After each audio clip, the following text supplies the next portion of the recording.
دوستو السلام علیکم۔ آئیے آج سورہ شورا کی آیت نمبر 13 کا مطالعہ کرتے ہیں۔ پہلے ترجمہ۔ بسم اللہ الرحمن الرحیم۔ اللہ نے تمہارے لیے وہی دین مقرر کیا ہے جس کا اس نے نوح کو حکم دیا تھا، اور جس کی وحی ہم نے تمہاری طرف کی ہے، اور جس کا حکم ہم نے ابراہیم کو اور موسیٰ کو اور عیسیٰ کو دیا تھا کہ دین کو قائم رکھو اور اس میں اختلاف نہ ڈالو۔ مشرکین پر وہ بات بہت گراں ہے جس کی طرف تم ان کو بلا رہے ہو۔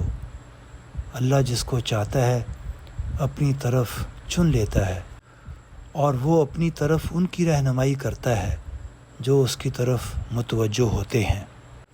دوستو، آئیے اب اس آیت کو سمجھنے کی کوشش کرتے ہیں۔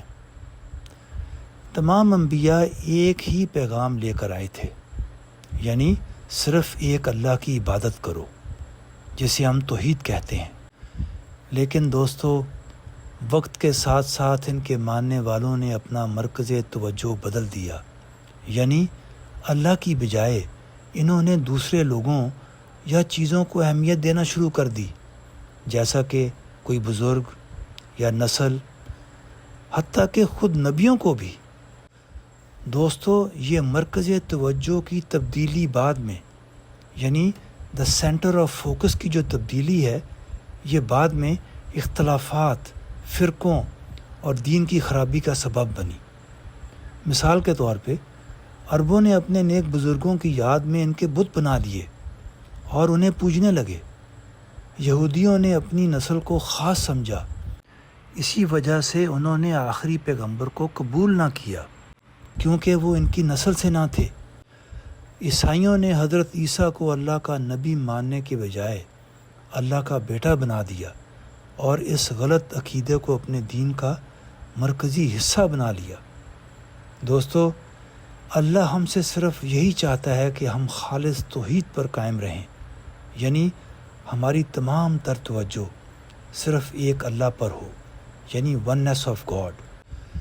دوستو، اگر کوئی اللہ کے علاوہ کسی اور کو مرکز بناتا ہے تو یہ شرک ہے، اور شرک ہمیشہ فرقہ بندی اور اختلافات کو جنم دیتا ہے۔ دوستو، اگرچہ قرآن محفوظ ہے اور اللہ نے اس کا ذمہ لیا ہے، لیکن مسلمان بھی اس خطرے سے محفوظ نہیں، کیونکہ وہ اپنے خیالات، بدعات یا روایات کو اصل دین پر ترجیح دے کر دین کو بگاڑ سکتے ہیں، اور حقیقتاً ایسا ہو بھی رہا ہے۔ یہی وجہ ہے کہ اللہ کے دین کو لوگوں نے فرقوں میں تقسیم کر دیا ہے۔